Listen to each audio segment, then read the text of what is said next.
그동안 300명 안팎을 오가던 신규 확진자 수가 다시 400명대를 넘어섰습니다. 내일부터 시작되는 설 연휴 기간 동안 수도권에서 비수도권으로 전파가 되지 않을지 걱정인데요. 설 연휴 기간에도 거리두기와 방역은 계속 이어집니다. 자세한 내용 윤태호 중앙사고수습본부 방역총괄반장 연결해서 이야기 나눠보겠습니다. 반장님 안녕하십니까? 네, 안녕하세요. 예. 우선 신규 확진자 수가 최근 300명대 그리고 200명대까지 내려갔었습니다. 수도권은 80여일 만에 100명 밑으로 떨어졌었는데 다시 어제 자정 기준으로 해서 오늘 자정 기준이죠. 400명대로 올라왔는데 역시 부천 종교시설의 집단 감염 영향이라고 봐야겠죠? 네, 일단 부천의 그 영산교 승리재단에서의 집단 감염이 한 53명 정도 어제 발생을 했고요. 예. 이제 아무래도 이 외에도 추가적으로 주말에 이제 검사량이 좀 감소된 효과, 그 주중에는 이제 검사량 증가에 따라서 또 추가적으로 확진된 분들도 좀 영향이 있는 것 같다라는 판단입니다. 예. 네. 제가 자영업자들하고도 계속 인터뷰하고 있는데 자영업자들 이야기는 우리만 너무 이렇게 단속을 강화시키고 종교시설에서 집단 감염이 발생하고 있는 것은 너무 좀 속된 말로 봐주는 것 아니냐 그런 반발이 좀 있거든요. 다 판단하고 계시겠습니다만. 네. 사실 그 부분에 대해서 저희들도 자영업자분들의 사정에 대해서 저희도 안타깝게 좀 생각을 하고 있고요. 예. 지금 이제 종교시설에서 발생하고 있는 것이 모든 종교시설의 문제는 아닌 것 같고요. 예. 일부 교회 등에서 방역수칙을 잘 지키지 않아서 나타나는 문제라고 생각을 합니다. 예. 이번에 부천의 영천교 같은 경우도 안에 생활시설, 같이 거주하는 생활시설들이 있고 사실은 이러한 것을 통해 가지고 방역수칙이 제대로 잘 지켜지지 않아서 발생을 했다고 생각을 합니다. 저희의 입장은 종교시설이든 어디든 방역수칙이 잘 지켜지지 않는 곳은 언제든지 집단 감염의 가능성들은 있다라고 판단을 하고 있습니다. 지금 2.5단계인데 2.5단계에서 종교시설의 방역수칙을 보면은 평상시 예배교인의 10%만 이제 대면 예배를 하게 돼 있지 않습니까? 네네. 아예 집합 금지는 그러면 안 되는 겁니까? 행정상으로 불가능한 건가요? 그런 얘기를 많이 여쭤봐서.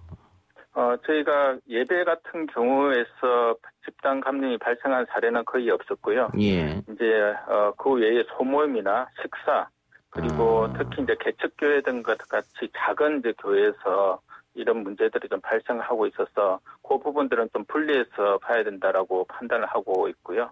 그래서 대면 예배 같은 경우는 10분의 1만 일단 허용을 하지만 그 외의 모임들은 저희가 금지를 한 상태여서 그러한 조치들이 있다라는 말씀을 드립니다. 판장님도 당연히 아시겠습니다만 지난 주말 그 거리두기 약간 완화했지 않습니까? 지방에 한해서. 네네. 영업시간 9시까지를 10시까지로 늘렸는데. 네. 그때 수도권 자영업자들도 굉장히 기대를 많이 했었는데 수도권은 제외되면서 실망이 컸거든요. 네네. 그래서 이번 주말이죠. 13일 정도에 다시 한번 논의하겠다. 여기에 또 기대를 많이 하고 있는데 아직 결정된 거는 전혀 없죠? 네, 지금 현재 계속해서 논의 중에 있습니다. 어제도 공개 토론을 통해서 현장 자영업자 소상공인 분들의 목소리를 듣고 있고, 지금도 계속해서 이제 영상회의 통해서 의견을 수렴을 하고 있고요. 그래서 전체적인 어떤 감염의 위험성들이 수도권이 아직도 전체의 한 75%가 수도권에서 발생을 하고 있습니다.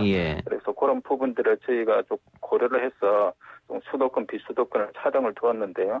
전체적인 이제 설 연휴를 맞이해서 전반적으로 환자 수의 어떤 발생 여부를 보고 저희들이 주말에 최종적으로 판단을 할 예정에 있습니다. 알겠습니다. 자, 자영업자들의 아픔을 당연히 방역당국도 느낄 텐데도 이 거리두기 완화를 함부로 완화시키지 못하는 것이 아직도 집단 감염의 우려 혹은 4차 대유행의 우려 이런 걸 걱정하셔서 그런 거죠?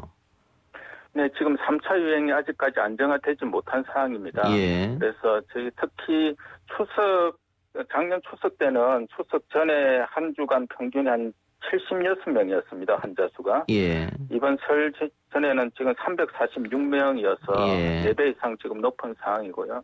그래서 3차 유행이 계속해서 진행이 되고 있고 언제든지 증가 확산세로 돌아설 가능성들이 있기 때문에 그런 부분들을 사실은 저희들도 자영업자의 고통들은 충분하게 알고 있고 저희도 나름대로 어떤 해결을 하려고 하고 있습니다만은 그런 여러 가지 좀 사항들을 저희들이 조금 더 고려를 좀 할 수밖에 없는 그런 점은 좀 이해를 해주시면 감사하겠습니다. 그 설 명절 앞두고 역시 방역 당국도 바짝 긴장하고 계실 텐데요. 어쩐 점이 가장 지금 우려가 되고 또 나름으로 방역 당국이 방역 대책을 잡고 있는 것은 또 어떤 것이 좀 알려주세요. 네.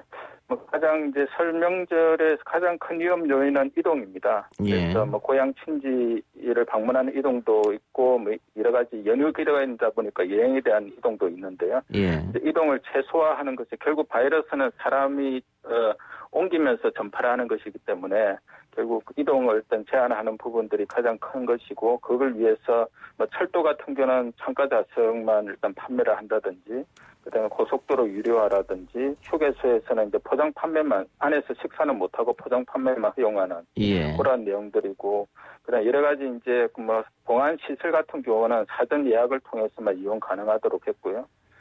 그래서 또한 이제 검사에 대한 부분들이 연휴 기간 동안에 계속 정상적으로 운영을 해서 선별진료소 같은 경우는 지속 운영을 해서 조금이라도 의심 증상이 있으면 검사를 받으실 수 있도록 그렇게 하는 조치들이 지금 대책에 포함되어 있습니다. 저 5인 이상 모임을 금지를 했는데 이게 사실상 단속을 한다는 거는 불가능하지 않습니까? 특히 명절 때는.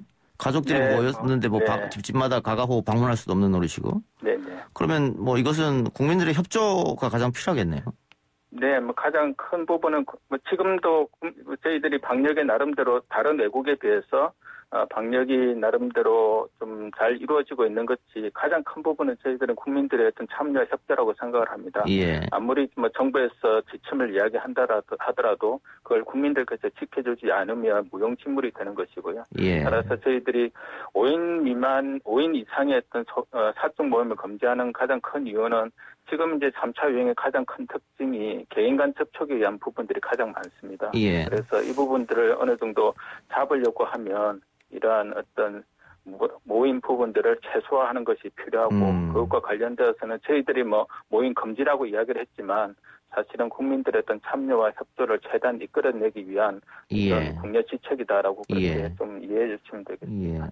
어쨌든 국내 지책으로 말씀하셨습니다만은 법으로 정해진 거니까 어길 시에는 이제 가태료 10만 원입니까?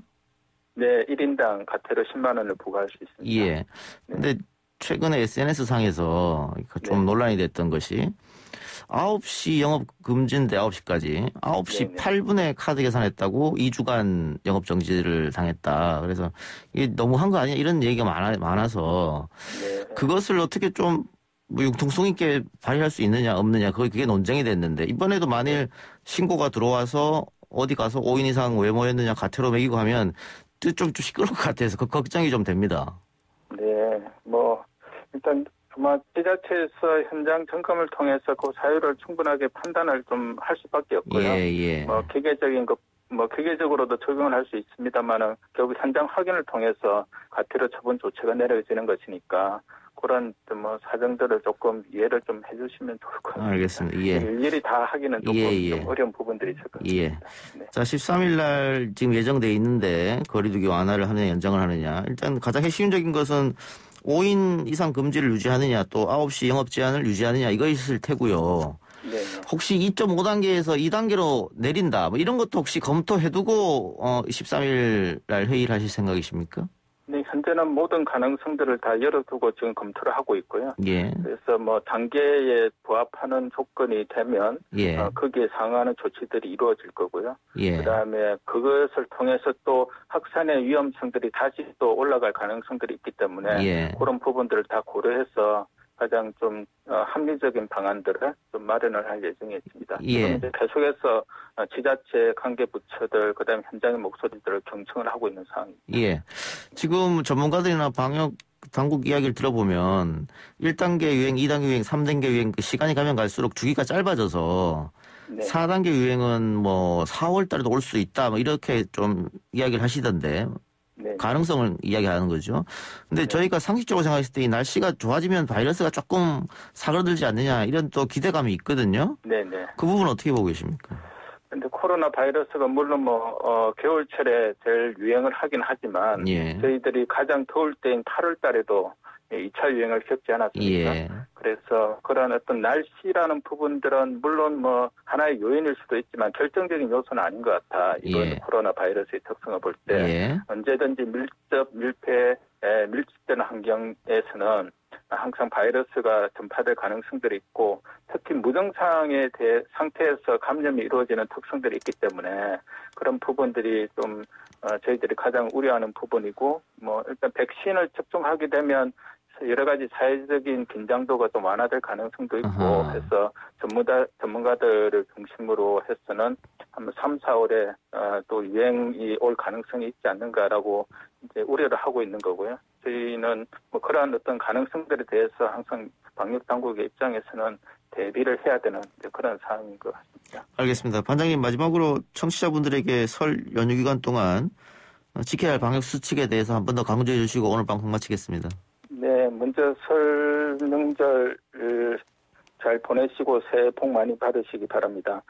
무엇보다도 중요한 것이 고향 친지 방문은 가급적 좀 자제를 해주시면 좋을 것 같고요. 특히 마스크 착용이 가장 중요한 부분입니다. 마스크 착용을 잘 하기 어려운 그러한 환경에 가실 경우에는 가급적이면 안 가는 게 가장 상책인 것 같고요. 그래서 마스크 착용을 꼭 해주시기 좀 바랍니다. 특히 5인 이상 소모임 금지라는 부분들이 접촉을 좀 줄이기 위한 가장 최선의 방책이라고 저희들도 생각을 하고 있어서 이런 부분들에 대해서는 국민들께서 이번 설 연휴에 꼭 지켜주셨으면 하는 그런 바람입니다. 예, 반장님 오늘 인터뷰 고맙습니다. 네, 감사합니다. 네, 지금까지 중앙사고수습본부 윤태호 방역총괄반장이었습니다.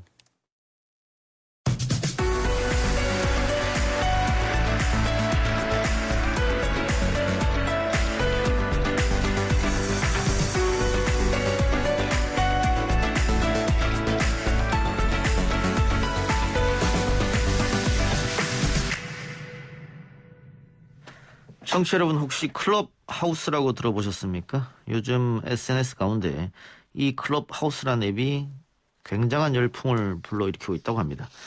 그런데 또 원한다고 해서 누구나 가입할 수는 없다고 하는데요. 도대체 클럽하우스가 뭔지, 사람들은 왜 이렇게 열광하는 건지 전문가와 함께 이야기 나눠보겠습니다.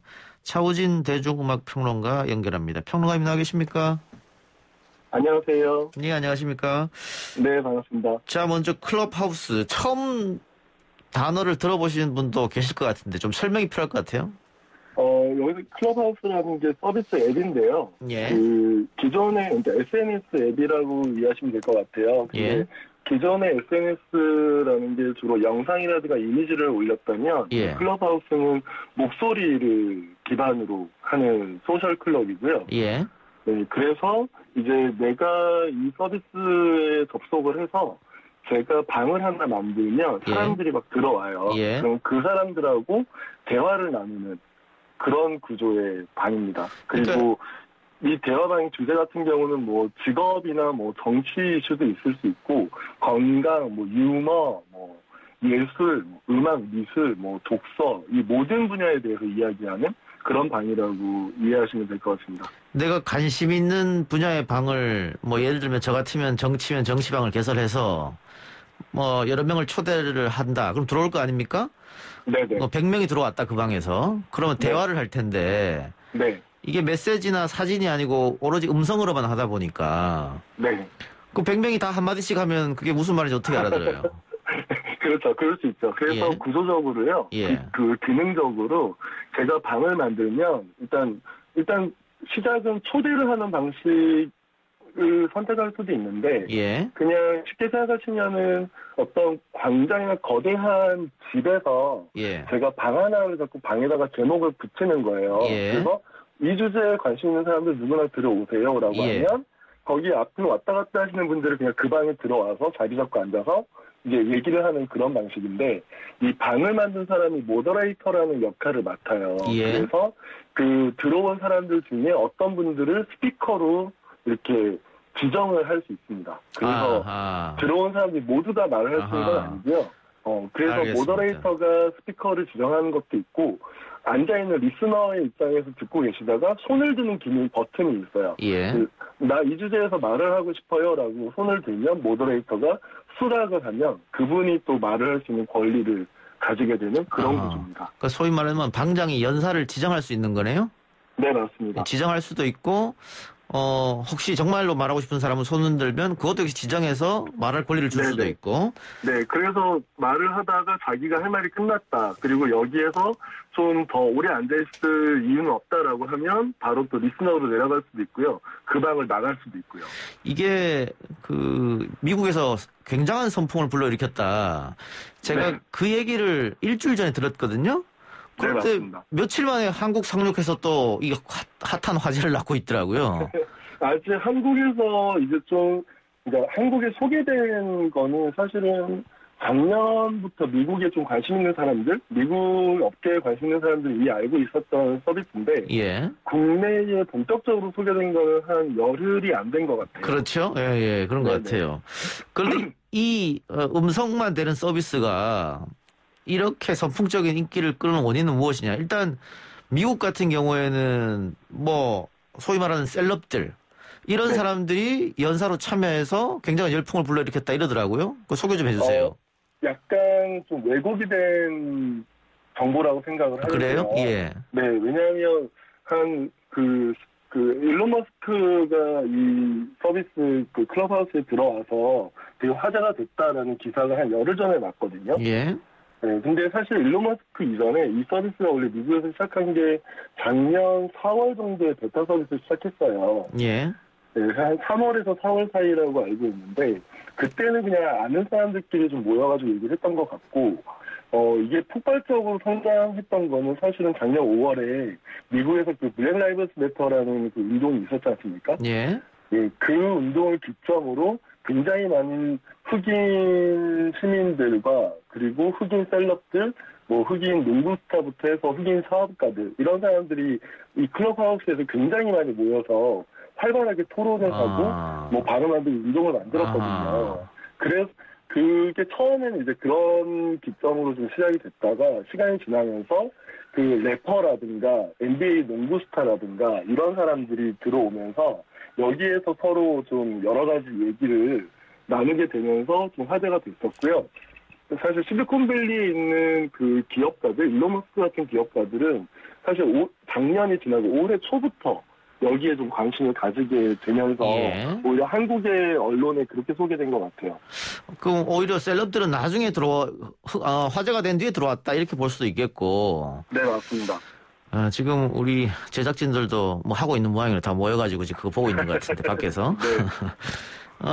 평론가님 봤을 때 이게 이렇게 인기를 끄는 이유는 어디 있다고 봐요? 왜냐면 요즘은 직간접적으로 그 피드백이 소통이 가능한 시대고 화상으로도 되는데 이 영상도 아닌 음성에 이렇게 열광한 이유가 있을까?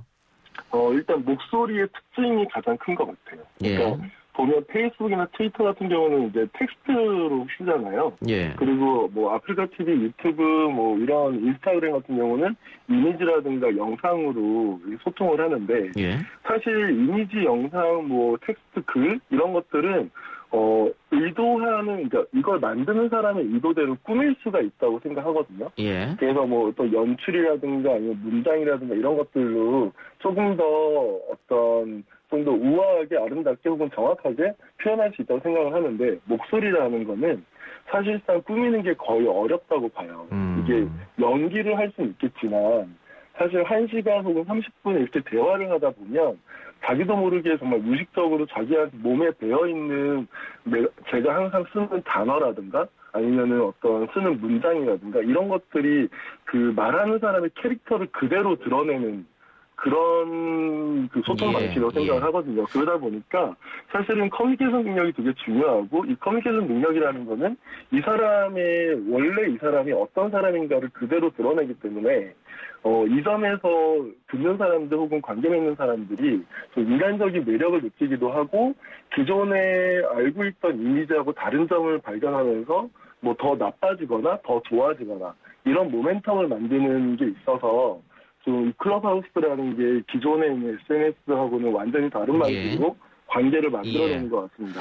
그러니까 기존의 SNS는 보여주기식 SNS가 좀 많고 꾸밈 SNS가 많았다면 이것은 꾸밀 수가 없다는 얘기죠. 그냥 음성으로 나가는 거니까. 네, 맞습니다. 그런데 매력을 느꼈다고 하는데 그런데 팟캐스트라는 것도 있잖아요. 그것도 음성으로만 나가지 않습니까? 네, 여기에서 또 다른 게 클럽하우스는 두 가지가 가장 큰 특징인 것 같아요. 하나는 그 녹음된 형태를 퍼블리싱하는 게 아니라 그냥 완전 실시간으로 동시적으로 이게 소통이 벌어진다가 있고 또 하나는 녹음이 안 된다는 거. 아하. 네, 녹음 기능이 없고요. 심지어 그 자기 휴대폰에 있는 녹음 기능을 활용해서 여기에서 벌어진 대화를 녹음이나 녹화를 하려고 하면 바로 경고 알람이 뜨고 그 유저한테 페널티를 줘요. 되게 센 페널티를 주는 걸로 알고 있어요. 그러니까 그 이후에 이게 몇 번 누적이 되면 아예 여기서 활동 자체가 불가능해지는 그런 페널티를 주고 있는데 그 이유를 생각해보면 아마도 그 좀 더 이 커뮤니케이션을 활성화시키는 방법으로 이걸 선택한 것 같고요. 그리고 아까 말씀드린 대로 팟캐스트 같은 경우는 사실 일방적인 게 좀 강하거든요. 이미 만들어낸 어떤 메시지나 스토리를 전달하는 게 강했다면 여기서는 상호작용하는 게 제일 더 중요하게 여기는 것 같습니다. 그래요. 팟캐스트 황제라고 사람들이 저한테 부르던데 제가 봤을 때는 클럽하우스가 안 땡기네요. 생방송이라고 생각하시면 될 것 같아요. 그래요. 자, 근데 이게 아이폰만 된다면서 일단은? 네, 맞습니다. 이게 기술적인 문제 때문인데요. 아까 말씀드린 것처럼 녹음이나 녹화가 되지 않는다는 걸 중요하게 생각하다 보니까 안드로이드 폰 같은 경우는 아예 기본적으로 녹음, 녹화 기능이 장착되어 있거든요. 네, 그래서 그거를 그 서비스 단에서 기술적으로 막을 수가 없어요. 그러다 보니까 일단 아이폰에 먼저 시작을 했는데 여기 이제 본사의 그 공지사항을 보면 안드로이드를 기반으로 또 이런 서비스 준비하고 있다라고 얘기하는 걸 봐서는 뭐 조만간 구현되지 않을까라는 생각이 하고 있습니다. 뭐 안드로이드 쓰시는 분이 또 절반 뭐 이상이 되니까 안드로이드 시장을 놓칠 수는 없겠죠. 네, 맞습니다. 근데 이게 초대를 해야만 그 방에 들어간다라고 하던데 맞습니까? 초대를 받는 사람만 갈 수 있다? 네, 그래서 이제 가입을 한 사람들한테 기본적으로 초대장을 2장을 줘요. 그러면 그 2장을 이제 누구한테 보내냐라고 했을 때 제가 그냥 실제로 만난 적은 없는데 SNS에서 되게 친하게 지낸 사람들이 있다고 치면 그 사람들을 좀 부르고 싶을 수도 있잖아요. 근데 그런 구조가 아예 불가능합니다. 왜냐하면 초대장을 넘기는 그 원리가 내 전화기에 전화번호가 저장되어 있는 사람들한테만 보낼 수 있어요. 그러니까 실제로 아는 사람, 그러니까 전화 통화를 한 번이라도 해서 이 사람하고 커뮤니케이션을 했다는 게 증거가 증명이 된 사람한테만 초대를 할 수 있고요. 그래서 사실 굉장히 폐쇄적인 방식으로 이 회원 가입이 가능한데 아마 이거는 초기여서 그런 것 같고 지금 현재 한국에서도 한 열흘 정도 됐는데 이미 뭐 초대장이 아니라 일단 앱을 깔고 그 앱에다가 일단 회원가입을 하면 대기리스트에 올라가거든요. 그 대기리스트에 올라가면 그걸로도 초대가 가능해지는 그런 일들이 좀 최근에 한 며칠 사이에 좀 목적이 되면서 막 너무 초대장으로만 아주 희박하게 어렵게 가입하지 않는 방식으로 좀 넓어지고 있구나라는 생각이 들더라고요. 그 처음에 저도 듣길래 초대장이 없으면은 이게 들어갈 수 없다 방에 이런 얘기 들었는데 꼭 그런 건 아니군요. 지금은. 네, 그래서 조금 오히려 그러니까 열흘밖에 안 됐는데도 열흘 전과 지금이 또 매우 다른 것 같아요. 어쨌든 그러면 만일 제 전화기에 대통령 번호가 있으면 초대장은 날릴 수 있는 거네요? 그럼요. 그분이 들어오고 안 들어오고는 그분 마음이고? 네, 그분 마음입니다. 알겠습니다. 아까 근데 초대권 잠깐 얘기했는데 뭐 지금 중고거래 사이트에 초대권이 올라와 있다 이런 얘기도 있던데 그거 사실입니까? 네, 맞습니다. 굉장히 많이 올라와 있고요. 한 일주일 전에는 사실 저도 얼핏 보긴 했었는데 거의 그 거래 가격이 한 100만 원짜리도 있었어요. 네, 그런데 이제 최근에 좀 계속 올라오는 것 같은데 보면 아마 좀 낮은 가격으로는 한 25,000원? 높은 가격으로는 한 6만 원 정도? 이 선에서 계속 거래를 하려고 하는 것 같은데 말씀드린 것처럼 이게 초기에는 이런 거래가 약간 좀 정말 필요한 사람들한테 이걸 어떻게 좀 경험하거나 좀 활용해보겠다라고 하는 사람들한테는 그 메리트가 있었을 텐데 지금 현재는 그러니까 초대장이 없어도 어쨌든 가입할 수 있는 그런 루트가 채널이 생기기 때문에 별 의미는 없지 않을까 싶어요. 예. 근데 아까 제가 셀럽 얘기했는데 네. 이거 계속 이렇게 가면 그 셀럽들이 들어가는 방이라든가 혹은 셀럽들이 연사가 되는 방 그런 방만 활성화되지 않겠느냐 이런 좀 우려가 있거든요. 거기는 어떻게 보세요? 제가 사실 지금은 정말 열흘 정도 쓰고 있거든요. 예. 근데 이 서비스의 구조가 굉장히 다른 것 같아요. 이를테면 이전에 뭐 페이스북이라든가 뭐 인스타그램이라든가 이런 데는 노출을 많이 한 사람들이 더 많은 지분을 가져가는 구조였잖아요. 예. 근데 여기서는 팔로우를 많이 하는 사람이 지분을 더 많이 가져가는 구조인 것 같아요. 예. 그래서 사실 말씀하신 연예인들이나 셀럽들 같은 경우는 워낙 이제 자신들의 어떤 입지라든가 위치가 있기 때문에 스스로 팔로우를 많이 하지 않거든요. 예. 자기를 따르는 사람은 뭐 이를테면 뭐 한 1,000명, 3,000명, 뭐 10,000명 이렇게 되는데 자기가 팔로우하는 사람은 10명 안쪽, 뭐 혹은 한 명도 없거나 이런 식의 행태가 많잖아요. 예. 그런데 클럽하우스에서는 그렇게 하면 실제로 이 서비스에 참여할 수 있는 기회 자체가 현저히 줄어드는 것 같더라고요. 예. 그래서 오히려 그런 어떤 실제로 팔로워가 되게 많은 사람이 방을 연다고 해서 그 방에 굉장히 많은 사람들이 들어가거나 혹은 그 방만 활성화돼서 어떤 확산이 되거나 이런 게 아니라 사실 가장 중요한 거는 자기한테 어떤 이야기가 있고 어떤 관점이 있고 어떤 전달하고 싶은 메시지가 있다. 이런 사람들이 방을 열고 그렇게 해서 사람들과 네트워킹을 활발하게 하면 할수록 그 사람이 오히려 더 많은 지분을 가져가는 구조인 것 같습니다. 예. 아까 팟캐스트 얘기 잠깐 했는데 팟캐스트도 선풍적 인기를 끌다가 뭐 유튜브로 이제 많이 넘어가기도 하고 또 구독자들이 그런 일이 있었는데 이 앱 같은 경우는 어떻습니까? 다른 SNS를 뛰어넘어서 자리매김하려고 봅니까? 아니면 반짝 인기에 끄실 거라고 봅니까? 사실 뭐 이런 걸 예측을 하는 건 되게 어렵긴 해요. 어렵긴 한데 제가 좀 경험하고 주변에 이제 좀 진지하게 이 서비스를 좀 바라보는 사람들하고 이야기를 하다 보면 깨닫는 거는 페이스북이나 트위터나 인스타그램이나 이런 SNS와는 좀 결이 다른 커뮤니티를 만들 수 있을 것 같다. 그리고 여기에서는 기존에 있는 셀럽들, 그러니까 다른 플랫폼에서 영향력을 가진 사람들이 그 영향력을 여기에 그대로 가져오는 방식이 아니라 이 클럽하우스라는 환경에서 새로운 셀럽이나 새로운 메신저나 어떤 새로운 스피커들이 좀 등장하면서 어떤 균형을 이룰 수 있을 것 같다는 생각을 좀 많이 하게 돼요. 예. 근데 특징 중에 하나가 이게 뭐 녹음도 안 되고 하니까 생방으로 참여하는 것, 그러니까 실시간으로 참여한 것 이외에는 참여할 수 없잖아요. 네네. 그럼 갑자기 드는 생각이 그 SNS가 지금 중국에서는 크게 활발하게 되지 않고 있단 말이죠. 편의자의 문제 때문에. 맞습니다. 그럼 네네. 이거는 녹음이 안 되니까 얼마든지 중국에서도 할 수 있을 것 같은데요? 네, 얼마 전까지만 해도 중국에서도 굉장히 많이 쓰는, 그러니까 폭발적으로, 정말 단기간에 폭발적으로 사용자가 늘던 그런 서비스였어요. 예. 그래서 거기에서 뭐 저도 이제 주로 이제 중국 분들은 많이 못 뵀는데 대만 분들이나 아니면은 뭐 일본 분들, 뭐 미국에 있는 분들 좀 그 방들이 막 보여서 들어가서 보고 하는데 물론 잘 정확하게 들리진 않지만 대충 분위기를 보면 이런 얘기를 하는구나라는 생각이 들거든요. 그러니까 굉장히 좀 예민한 얘기를 하는 경우들도 있었고요.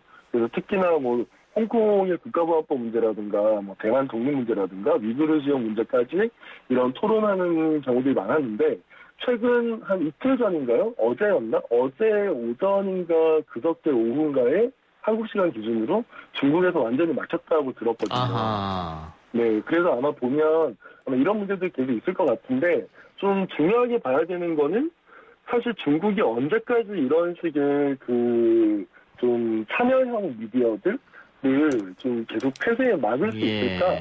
이런 게 좀 이슈가 될 것 같고요. 아마 그거하고 연관해서 중국 시장이 개방되는 것, 그리고 중국 사회가 개방되는 게 아마 함께 가지 않을까? 예. 함께 논의되지 않을까라는 예. 생각을 좀 하게 돼요. 중국 정부에서 아무래도 민감한 주제가 나올 것 같으니까 그냥 사용 금지해버린 것 같은데. 네네. 예, 마지막으로 하나만 갑자기 생각나서 여쭤보고 마치겠습니다. 네. 이거 뭐 중국, 일본, 미국 얘기했으니까 이거 어학 공부를 위해서 들어가서 들을 수도 있겠네요, 단순히. 네. 어학 공부 저도 약간 그런 용도로 쓰는데요. 저는 주로 밤에 일을 하는데 예. 그 한국 사람들의 얘기를 들으면 일을 하다가 이제 음악이 아니니까 뭔가 이렇게 좀 꼬이는 거예요, 머릿속이. 예. 그래서 하지만 이건 계속 좀 들어보고 싶고 계속 접속해 있고 싶으니까 약간 외국인들이 얘기하는 방에 들어가서 아하. 그냥 무슨 얘기인지 모르지만 엄청 진지하게 얘기를 한다? 혹은 자기들끼리 농담하고 막 웃음소리가 막 난다? 예. 하면 그냥 정말 AFKN 틀어놓는 기분으로 그런 상황이 되긴 하더라고요. 아하. 그래서 아마 어학 공부하시는 분들도 의외로 좀 많이 그런 점을 좀 찾을 수 있으실 것 같고요. 하지만 중요한 거는 여기 이 서비스가 간만에 사실 한 몇 년 만에 나온 이렇게 대중적인 인기가 그리고 관심도가 높은 서비스인 것 같아요. 그리고 이게 단순하게 뭐 어떤 셀럽이 유명인이 뭐 만들어질 수 있다, 이걸로 돈을 벌 수 있다, 이게 아니라 어떤 이야기를 하느냐가 좀 중요하게 여겨지는 그런 서비스인 것 같아서요. 그 점에서는 내가 이제까지 하고 싶은 얘기가 있었고 사람들하고 나누고 싶은 이야기가 있었는데 어떤 기회라든가 혹은 위치라든가 어떤 그런 게 없어서 못했던 사람들은 이 앱을 굉장히 긍정적으로 쓸 수 있지 않을까라는 생각이 듭니다. 알겠습니다. 평론가님 오늘 말씀 고맙습니다. 네, 고맙습니다. 지금까지 차우진 대중음악 평론가였습니다.